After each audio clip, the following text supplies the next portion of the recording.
Come on, Mr. G, it wasn't that bad. Go away. I don't want to see anyone right now. That stupid guy burnt the screen and ruined my whole series. Don't you think you're overreacting just a little bit? I mean, it wasn't that bad. I mean, yeah, he set the screen on fire, and, he showed a bunch of Catherine's pictures that she, never wanted anyone to see, but, yeah, I mean, it wasn't that big of a deal. We can just always buy a new screen. It's not just that, it's the principle of the things. I left someone else in charge of my series, and it was a disaster. I honestly can't believe it. And also, to make matters worse, I tried teaching Vincent about the internet, and he got traumatized. And now, he's back in his own world, doing who knows what, and I have not seen him ever since. Oh, come on. I'm sure if you talk to him, he can forgive you. I mean, Vincent seems like the kind of guy who would forgive someone who killed his father.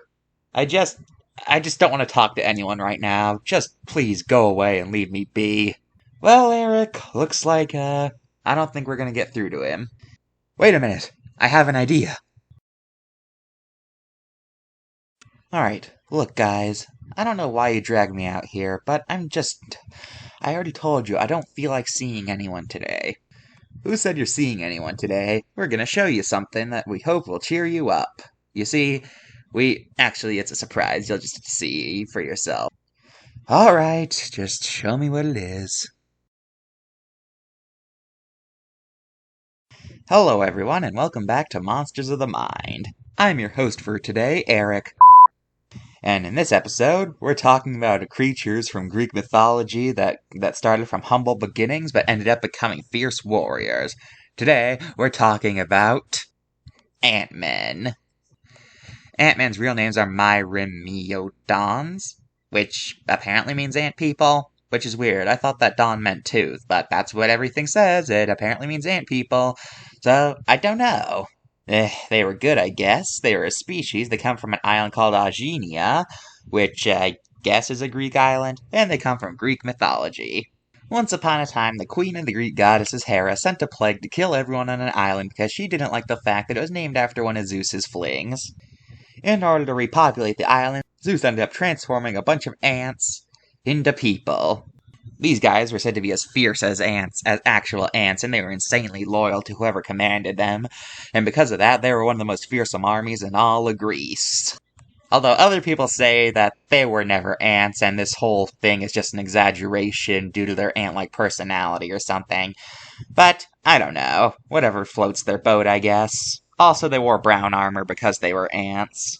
Normally, this is where Vincent would say something, but he flew the coop. So, me and Catherine ended up going to the other world for ourselves to find some ant people, and we ended up getting this picture of a bunch of ant people eating some gremlins. As you can see, over the years, they've slowly been regaining their ant-like features, which is interesting. I don't know why. Maybe the magic is wearing off or something. Who knows? It was pretty creepy to watch.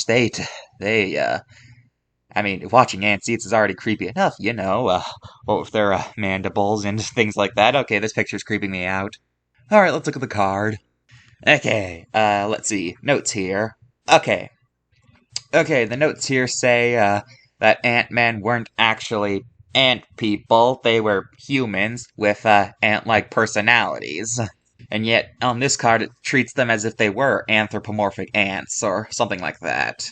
And, nowadays, as we showed in our picture earlier, ant people are slowly regaining their ant-like attributes, but at the time these cards were written, they, weren't like that, I guess. So, this, card gets a 3 out of 10, I guess. I don't know, maybe 9 out of 10 since that's the only error, but it's a pretty big error, so either 9 out of 10 or 3 out of 10, I don't really care. Now let's look at Ant-Man and pop culture. Oh wait, there are none. Apparently there's this Navy boat named after Ant-Man, but that's not really pop culture, is it? Does Ant-Man count as an Ant-Man representation? I mean, he is a man associated with ants, so, does he count? You know what? Fudge it. He counts. Ant-Man is officially representation of Ant-Man. There. That's all for this episode of Monsters of the Mind. Hopefully next time Vincent will come back. Bye. Well, I'm impressed. You guys actually did a pretty good job for once, and Eric didn't go off on one of his stupid rants like he usually does. So, I'm proud of you two. I actually think I'm feeling better now. Although, I still have no clue what to do about Vincent. Don't worry, we'll cross that bridge when we come to it. Fair point, I guess. Well, I'll see you all next time, then.